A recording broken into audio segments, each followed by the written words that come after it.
good day to be indigenous. Get up, stand up. They are going to become more brutal. Couldn't cut, hitting cut again. Because all the hippies were trying to be Indians anyway. They're going to become more repressive because it's a matter of dollars and their illusionary concepts of power. Hey, Victor. We must live in balance with the earth. And also with recent happenings at Wounded Knee. I am awake. Welcome to Native Roots Radio presents I'm Awake, and I'm your host, Wakanja Hade. Hey, Kadigi, to all my friends and relatives, you're listening to Native Roots Radio. Hey, I'm having trouble here, Haley. I got a delay. I know. I can hear that. Well, good thing we have Robert Lilligren here with us. And I just want to give a big shout out to Robert. And this portion of the show is supported by the Native American Community Development Institute, or NACD, in Minneapolis. And thank you, Robert, for being with us today. Yeah, bonjour, Haley. Bonjour, Robert. It's always a pleasure. Thanks for having me. Yeah. So we have we have some updates here from the great governor of the state of Wisconsin. Robert and I are ho-chunks, so we always like to get these updates on for our Wisconsin friends out there. So this is the Governor Tony Evers update number 1. So let's go ahead and take a listen. Hey there, Native Roots Radio. Governor Tony Evers here with my weekly update. I said during my State of the State address last week that I have never been more hopeful that when Wisconsinites head to the ballot box later this year, they'll be voting under legislative maps that finally reflect the people of the state. Wisconsinites don't want Republican or Democrat maps because Wisconsin isn't a red or blue state. We're a purple state, and our map should reflect that basic fact. Wisconsinites deserve maps that are fair, responsive, and reflect the will of the people. And my promise to the people of Wisconsin is that I will always fight for fair maps.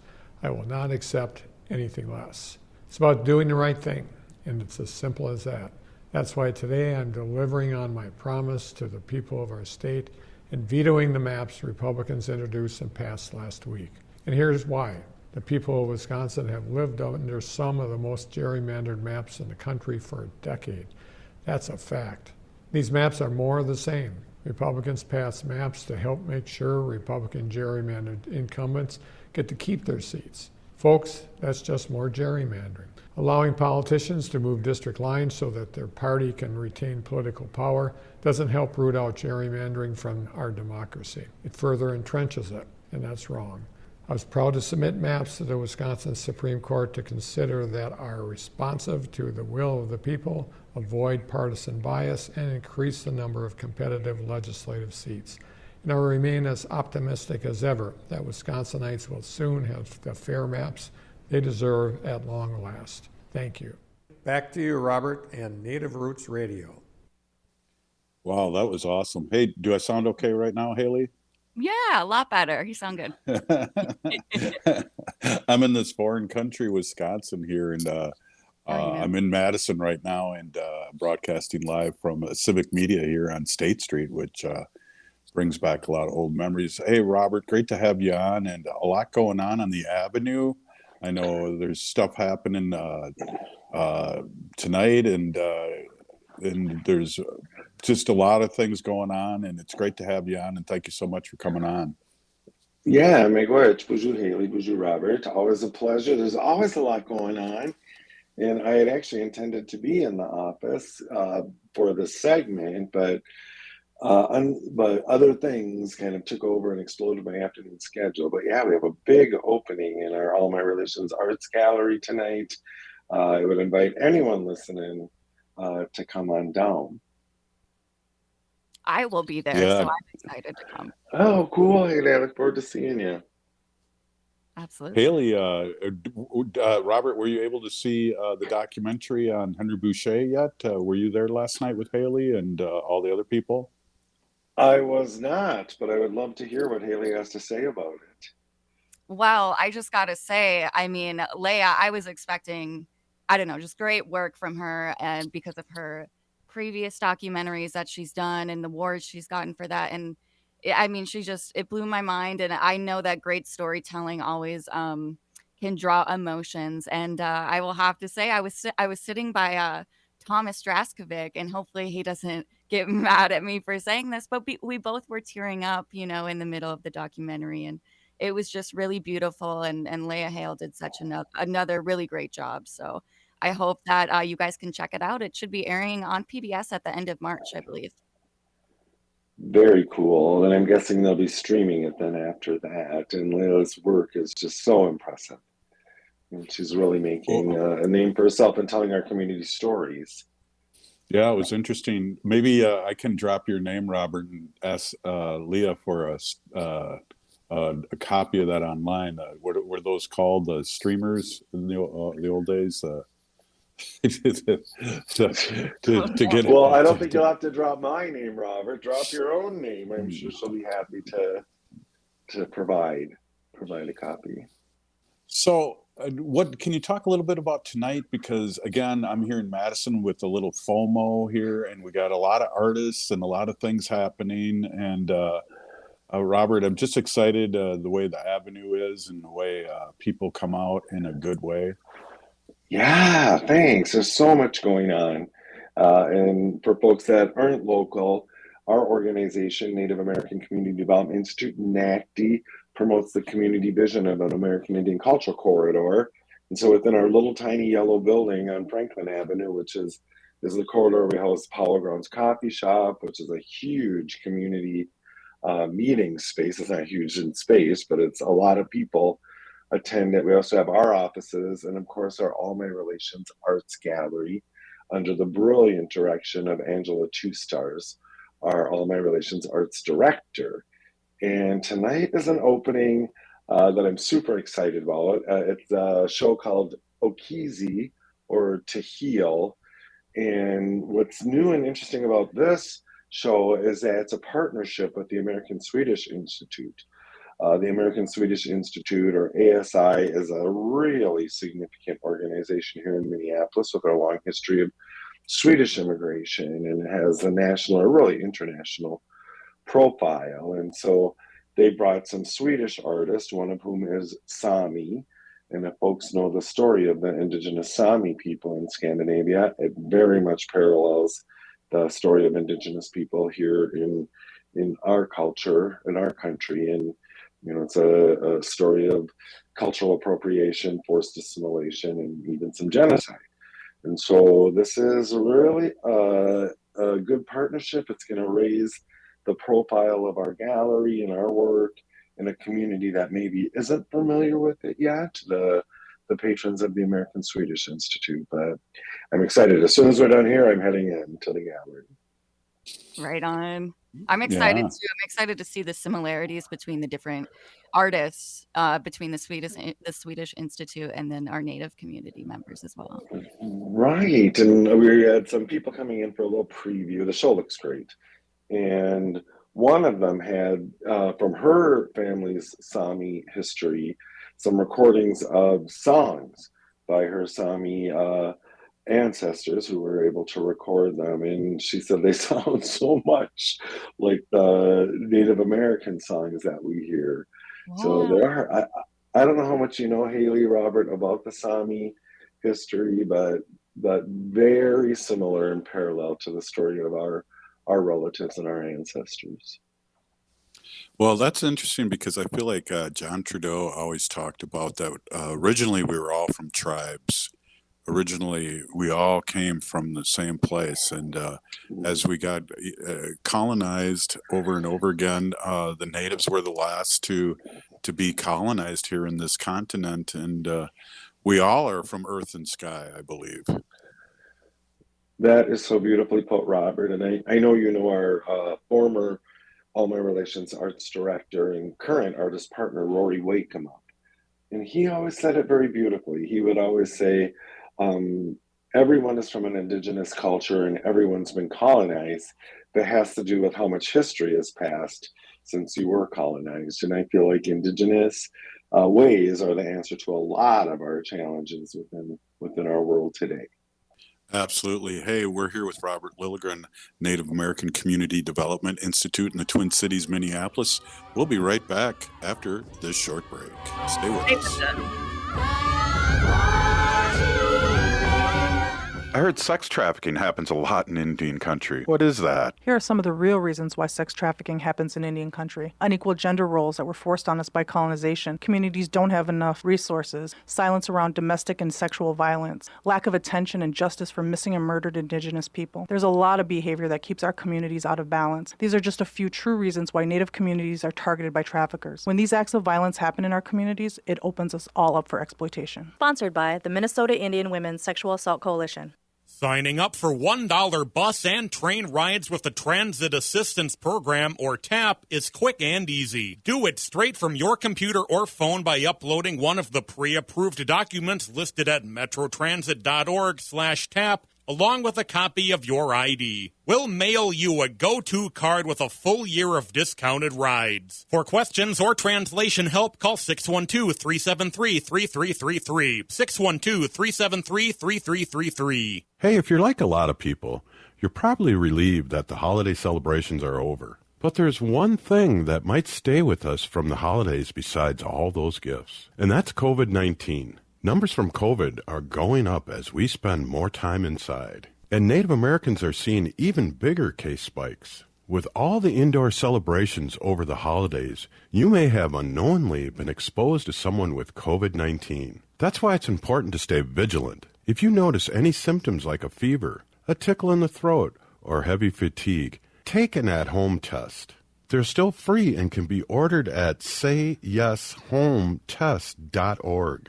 If you do test positive, you're eligible for free treatment, and no health insurance is required. Visit health.state.mn.us to connect with providers and receive your treatment.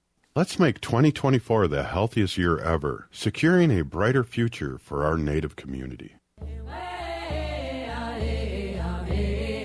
Hi, I'm Jane Fonda, and you're listening to Native Roots Radio. And we're back to Native Roots Radio presents I'm Awake, and this is Robert Pilot.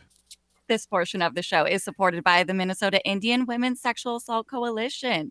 Hey, we have another update here, a quick one from the Wisconsin Governor, Tony Evers. And this might be, I don't know, Robert, and well, I guess both Roberts here. This might be one of my favorite updates we've had on the show from Wisconsin Governor Tony Evers, and you will see why, or I guess you'll hear why, but here it is. What has happened on the issue of reproductive freedom in Wisconsin over the last 2 years is another good example of why we need fair maps. For a decade now, 60% of Wisconsinites on average have consistently said they support abortion being legal in all or most cases. And yet, each time I've asked Republicans to restore Wisconsinites' reproductive freedom to what it was the day before the U.S. Supreme Court overturned Roe, they said no. And because of that, Wisconsin women spent over a year experiencing firsthand what it's like to live in a state that bans nearly all abortions, even in cases of rape or incest. Today, thanks to the lawsuit Democrats filed days after the Supreme Court decision, Wisconsinites now have the same reproductive freedom in Wisconsin that they did on June 23rd, 2022, before Roe was overturned. I mean, that's wow. Huge, right? Wow, yeah. We'd like to hear that. Now I don't mind being here in Madison right now, Robert. Yeah, good place to be. Thanks for sharing that, Haley. That is huge. And it's just one more indication of how elections matter, right? And that Wisconsin has a governor like Evers to pursue this kind of justice, reproductive justice. Right. Hey, Robert, you mind talking a little national politics here for a bit? I was hoping you'd ask. The clown show that is the Republican primary season. Oh my! Oh well, I just have to, and I know it's been brought up for quite a few days here, but since he got slammed with another $83 million lawsuit, he hasn't really been saying much. Right. Maybe he's actually learning his lesson. If you hit him in the pocketbook where it matters, maybe he'll shut his mouth. and stop defaming people. And I'm guessing this isn't the last one of these kinds of awards that we'll see through this season. Well, we're getting to that point now, Robert, where it's like, okay, you don't have enough money to pay $83 million, but you're telling everybody you're worth this much money. So he's in a situation where he has to pay the money if he wants to withhold that lie that he's been saying how much he's been worth all these years. Right, and he'll appeal this, of course, and it'll kind of drag it out. But even his leading PAC that's been covering his legal bills, I was just reading this afternoon, has $5 million left in the bank because they've been doling out so much, some 150 million in legal fees to attorneys to defend him in a multiple lawsuit. So I just wonder how long. Some people are going to support him no matter what, but how long are people going to be willing to be paying his lawyers rather than sort of promoting his candidacy? So we shall see. Well, Robert, too, Nikki Haley is finally saying stuff. It's taken this long, but she's finally bringing up the things that we've been talking about and a lot of progressive people have been talking about. One is health. He's thinking Nikki Haley's, someone else, and just all these things that we as progressive people and Democrats have seen over the years. Right, and just to be super clear, Nikki Haley is no big ally. No big ally to most of America, certainly to women, and she's a little less offensive, right? But she's pretty much in lockstep with that MAGA perspective. I just read another article today where Nikki Haley was talking about, well, if Texas wants to secede, that's their right. Let them do it. To me, that doesn't sound like someone I would want in the president's office or as our commander in chief, but that's what she's saying. Well, don't get me wrong.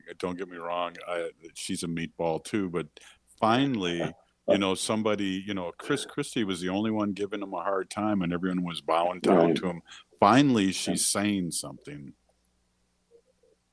I agree. And I was just reading just before I came on, some polling numbers, and that President Biden is up now 6% ahead of Trump. And with women, he's up 22%. And I think that shows who's going to be deciding this election coming up and where we need to focus our efforts. But I am hopeful.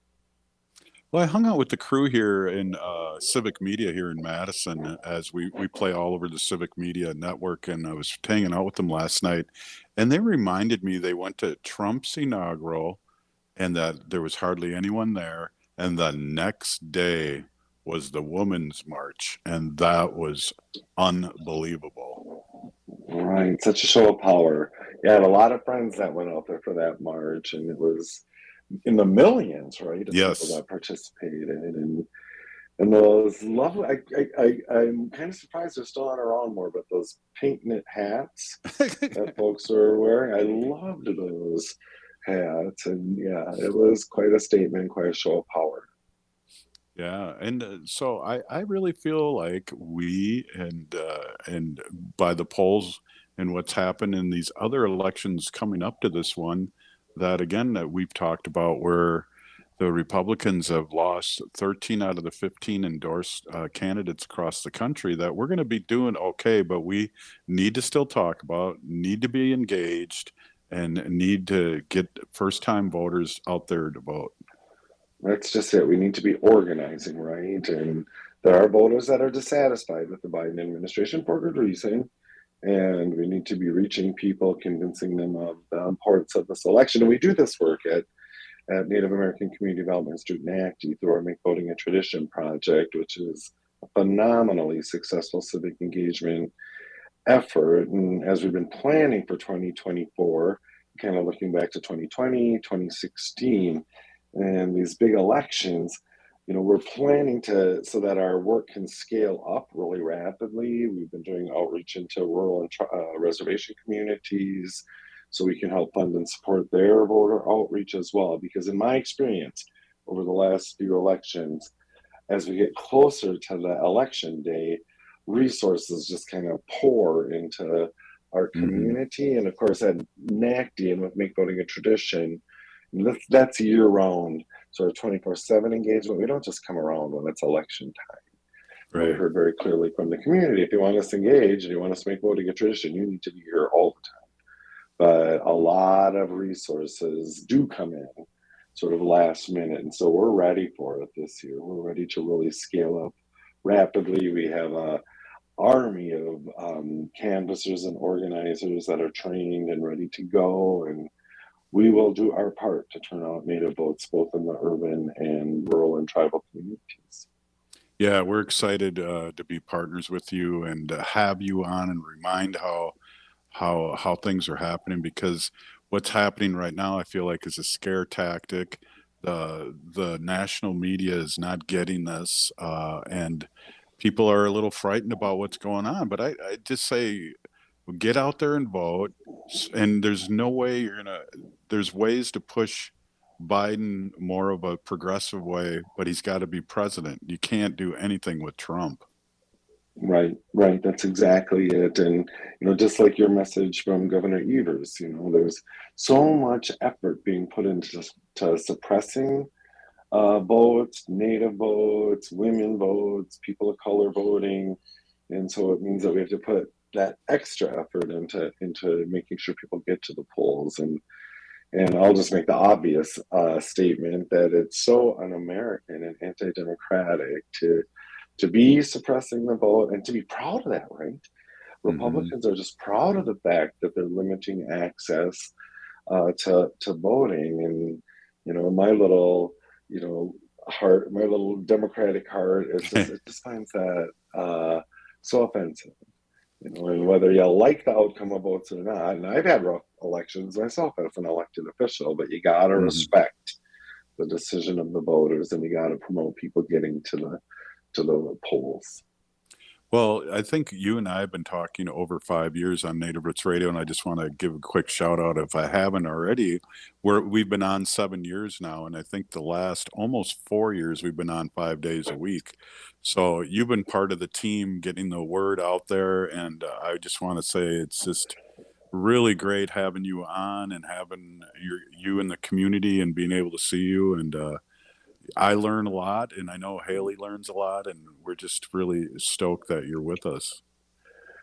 I am so grateful to be on the show and to support your excellent work, Haley and Robert. And yeah, so it's thrilling. And one other project at NACD, Native American Community Development Institute, that I wanted to lift up is we're just launching the first steps of community engagement at NACD to create a community resource guide. And at so many tables we're at, different tables, services, businesses, there's been this hunger for this comprehensive resource guide. And NACD printed one about 10 years ago. And now we're moving more towards a web-based application, but more to come. We've held our first community engagement efforts. We have incredible support from a number of organizations to do this. But yeah, it'll be a very useful tool. Wow, excited. More to come. Robert Lilligren, Native American Community Development Institute, White Earth Nation, Ojibwe, Pinigigi for being on. Miigwech, Gigawabaman. Thanks, Robert. Hey, you're listening to Native Roots Radio Network presents I'm Awake. Up next, Kristin White Eagle, Ho-Chunk Nation citizen, and an encore segment from Wendy Pilot. Stay with us.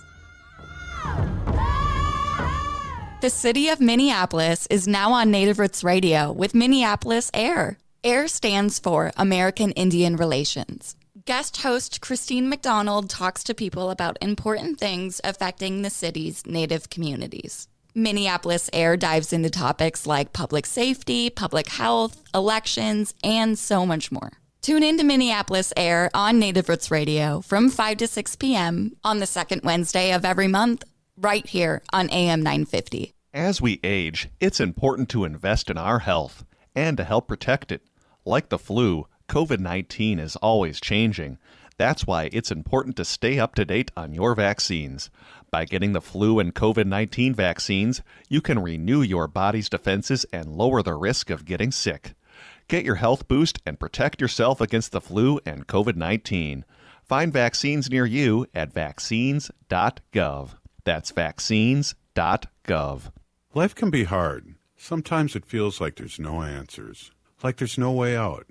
Hennepin County's COPE Mobile Crisis Response is here to listen and help you find a way through whatever is going on in your life. Call 612-596-1223 for no-cost crisis support anytime, anywhere in Hennepin County. That number is 612-596-1223. Minnesota has the only original wolf population in the continental United States. And 80% of Minnesotans believe the wolf should be protected. Howling for Wolves is asking Minnesotans to respect our true wildlife manager, the wolf. Their survival is critical to our ecosystems, our communities, and even our economy. As highly intelligent animals with strong social bonds, Minnesota wolves deserve to be protected and admired. Learn more at howlingforwolves.org. Let's live and let howl. J&S Bean Factory is a native-owned, community-supported, cozy, artsy coffee shop which offers roasted on-site beans, live music, and baked goods. Relax in the beautiful outside patio. City Pages writes, voted top 10 coffee shops.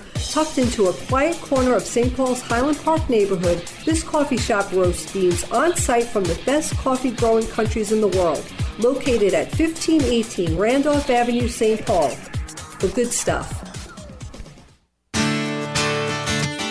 Greg Bakken here. Like you, I love good, fresh, delicious food. So I want to tell you about this treasure in Roseville called Maverick's Real Roast Beef. Maverick's has the best roast beef sandwiches I've ever had. Made fresh every order. Add fries or onion rings dropped in the fryer when ordered, and you have a winning combination. Maverick's Real Roast Beef has a lot more than roast beef, so check out their website, mavericksbeef.com, or check out their restaurant on Lexington in Roseville. Become a teacher and ignite change. Join the St. Paul Urban Residency Program to become a teacher in just 15 months. You can earn your master's degree and teaching license from the University of St. Thomas while earning a $30,000 stipend, single health care, and dental benefits. As an added bonus, next year's cohort, all residents will receive $20,000 towards their tuition. Apply now. Applications due February 28, 2024. Visit spps.org/SUTR. With a look at your AM 950 weather, I'm Patrick Lolia. Partly cloudy tonight with a low of 29, then Friday, sunshine with a high of 43. The music is still the hottest at Crooner's Supper Club in Fridley. Crooner's is located just north of I-694 off Highway 65 and Moore Lake Drive. View their upcoming music schedules and food menus at croonersloungemn.com.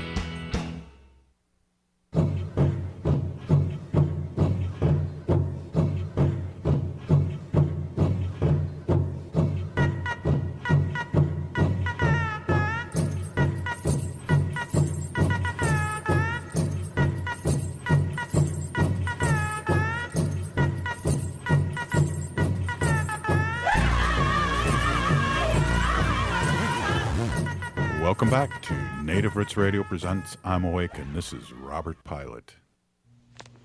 Hey, welcome back to Native Roots Radio presents I'm Awake. Hey, I am here with a special guest of mine, and I want you to introduce yourself, Chris.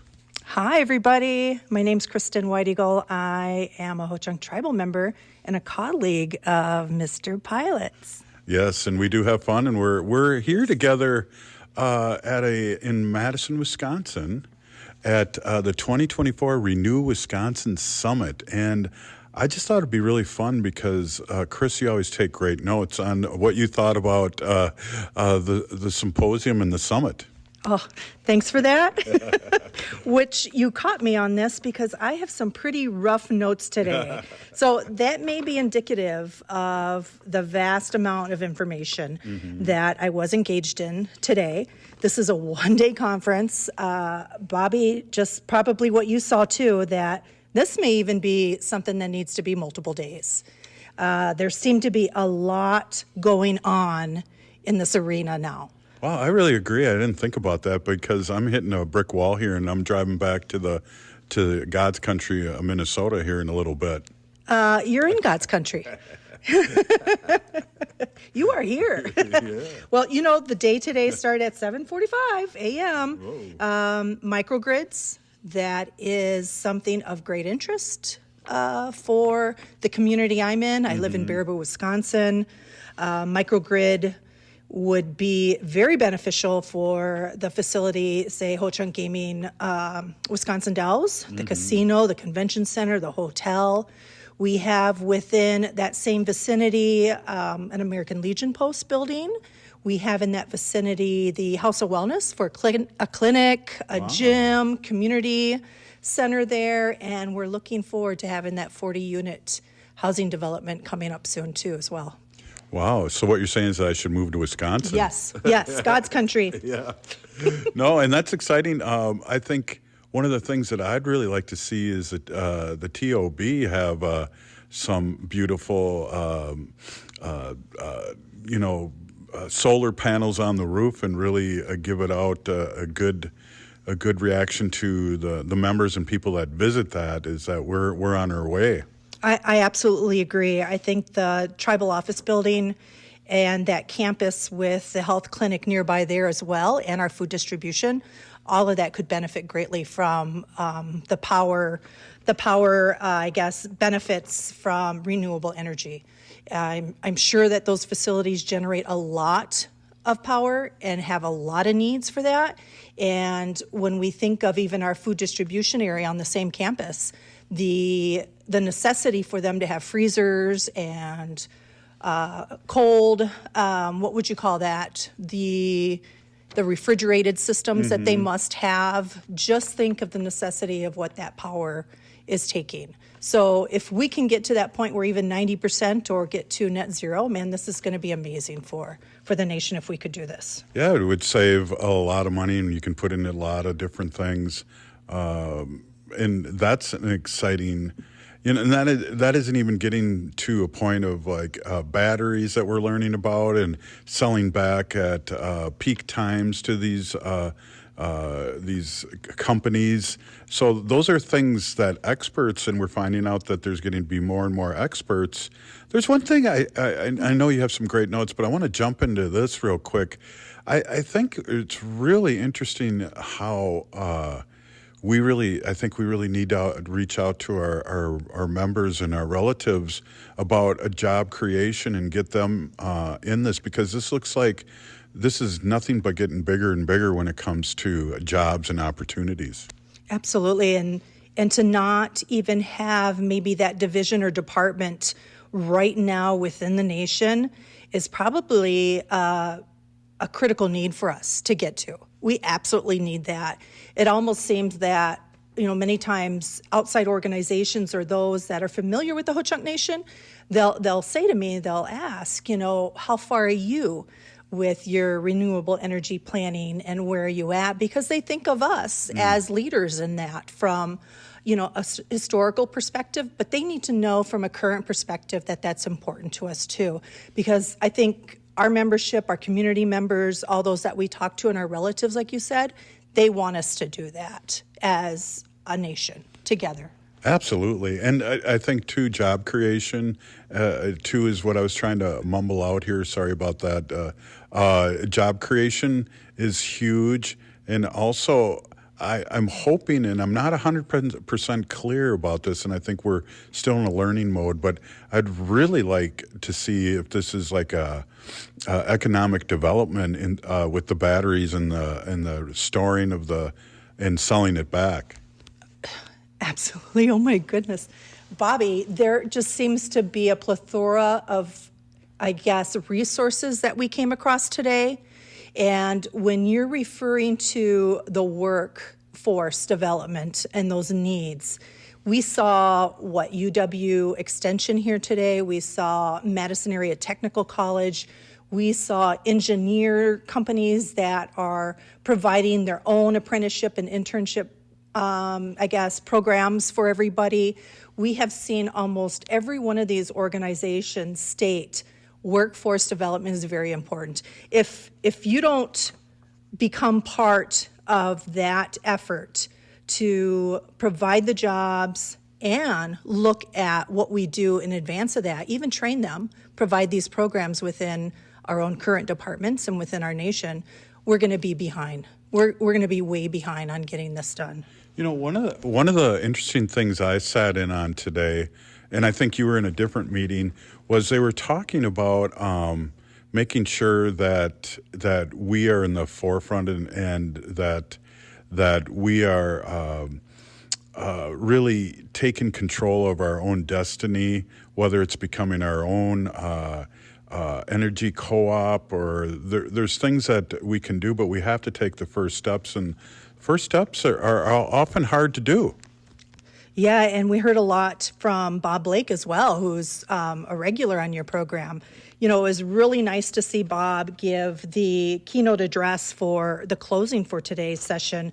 And he spoke a lot about that and sharing some of the different initiatives that he did as well. And, you know, he focused that. He did tell everybody in the group, you need to focus on workforce development. But he also mentioned these other things he was a part of, the Tribal Utilities Commission, a Tribal Energy Advisory Board. He spoke about the importance of community engagement and these, using technology and AI and virtual technology to get some of that training out there and to utilize what's out there, because if we don't start doing something now, as I stated before, we're going to be behind the buck. And I think this is one of the things that I struggle with in a good way when it comes to my other job that we work together at, is to communicate to our constituents and our friends. And I think that was one of the things that I really learned in that offshoot meeting that I was in, and you were in a different one, is that communications. People need to be excited about what you're doing and buy into what you're doing, or you won't have people come to your workforce meetings. Yeah, the communication is extremely important, just to have not just the buy-in, but to have that awareness of what's occurring. Too often we have to fill in the gaps. If we aren't aware of what's occurring, we're going to fill in the gaps of that knowledge that we don't have. So having that involvement of the community, having all the stakeholders be participative in what the planning, what the thoughts are critical. And that is something like in my normal job, my 24-hour-a-day job, that we do consider how do we do that? How do we reach as many people as possible so that they can help us to do what they want us to do?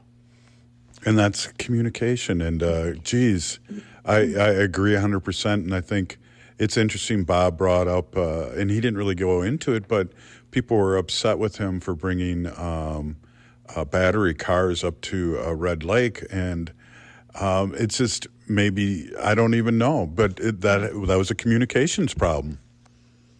And there we go, a perfect example. And I think we heard a couple others too of examples of that, and they said, don't do what we did, learn from us. Yeah. I heard that multiple times. And there were so many success stories that were shared today. There was one segment too, what was this? They were talking about their stories. Do you remember that? Some of them were sharing, here it is, the renewable energy stories that they shared. And we've heard so many of these major projects that are not just underway, they have completed them, and they were considered part of an honor roll now for the state of Wisconsin. And I was just amazed that so much has occurred that we have a lot of experts now because they've been through it. I look at it as, wow, I could not see the end yet because I'm not an expert in it. And we don't have an expert in this field, in any of this field with the energy field in the Ho-Chunk Nation. So this was very eye-opening. And that communication factor and learning from those mistakes is something I took out of this conference today. It was fun, too, because I'm a former high school teacher. I talk about that. And the school that went, or the district that went totally battery buses that will save the district $1 million over, I guess he said the next 4 or 5 years. I can't remember. But just the things of learning that they put the charger on the wrong end and fun things like that he was able to laugh at himself when they pulled in the bus to have the grand opening. It was the charging system was in the front, and so fun things like that. But I think when we talk about the TOB,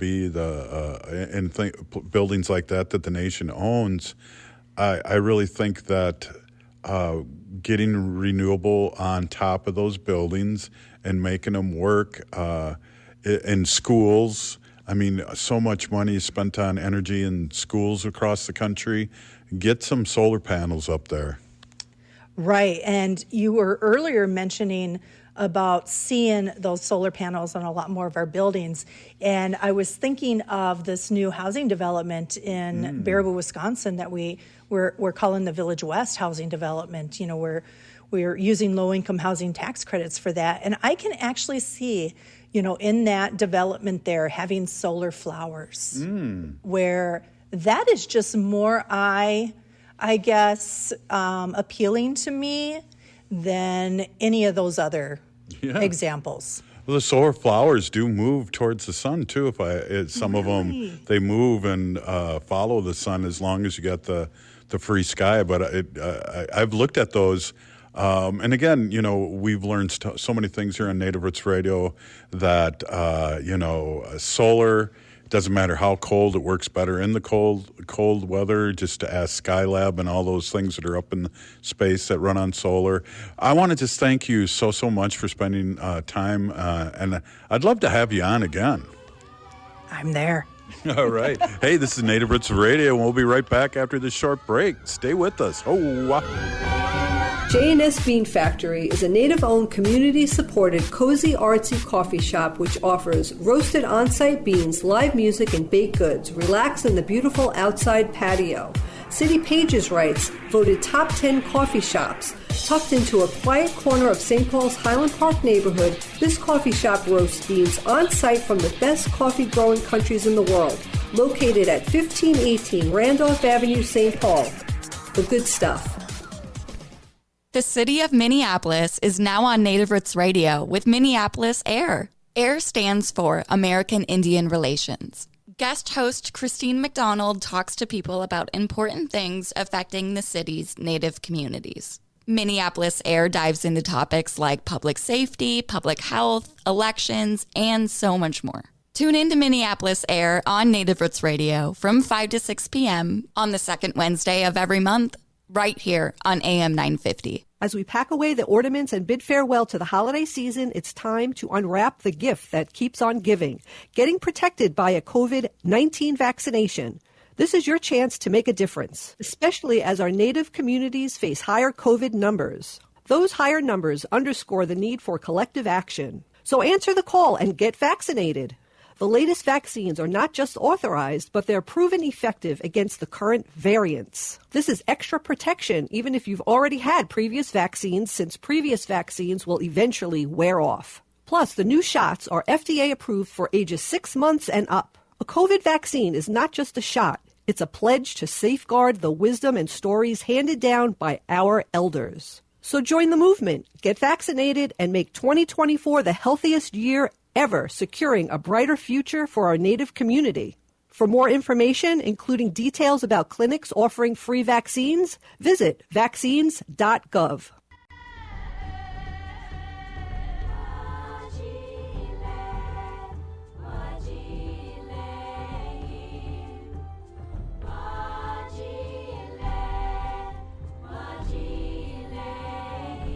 Hey, welcome back to Native Roots Radio presents I'm Awake. This portion of the show is supported by Howling for Wolves, protecting wolves for future generations.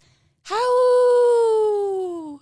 Hey, right now we have an encore sacred animal segment from Wendy Pilot. This one is from the past January 17th, and we hope you enjoy. Thank you, Haley. Hey, everybody. My name is Hanaji Hihani. That means cares for them. I was given that name by my Dega Curtis. Curtis goes by Mashke Hanajinga, which means walks on white clouds. I'm a humane policy volunteer leader for the Humane Society of the United States, and I work on animal issues at the local and state level, and it's always my pleasure to do that. You know, I was thinking about what I wanted to talk about today, and I want to do a little free advertisement for an item that I bought that I think is just awesome for your pet. So Robert and I decided that we were going to drive to New York. I think it's around 1,900 miles. So we were going to drive for a long time. I think the whole trip took us about 20 hours. But we were traveling with our little dog, Wanda, and everybody has heard about Wanda. She is a little black Shih Tzu, She's a rescue. We rescued her about 7 years ago, and she's our heart. Like, we both love this little dog so much. And the thought of bringing her on the road with us was so exciting, but also really worrisome, because we were going to stop at a lot of places, rest stops.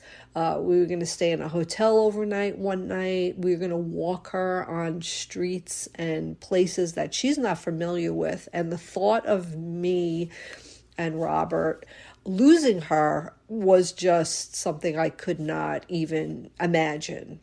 Many years ago, Robert and I lost our dog, Mickey. Robert and I were out of town, and we had a pet sitter staying at our house, and Mickey got out, and I think there was a storm. We don't know the whole story. We never really found out the truth. But somehow Mickey got out, and he was gone. That was really, I'd have to say, maybe one of the top 3 most horrible times in my life was losing Mickey and not knowing where he was. And back then, we didn't really have the tools that we do today. So Robert got on his computer right away, made up little posters and pictures of Mickey, and Robert and I went around our neighborhood and put these posters out on every lamppost that we could find in the neighborhood. And sure enough, I think it was, I don't know how many hours later, 30 hours, I'm just going to guess from my memory, we got a call from a little boy who said, "I think I have your dog in our backyard." And we went and we got Mickey. Now, today, there's so many more options, right? There's microchips, there's tracking devices. Just having a collar with your dog's name on it is really important. And I'm telling you, we have all 3. So Wanda is microchipped. So anybody out there who's moved, changed their phone number, just update that information, because that information is really important to be updated at all times.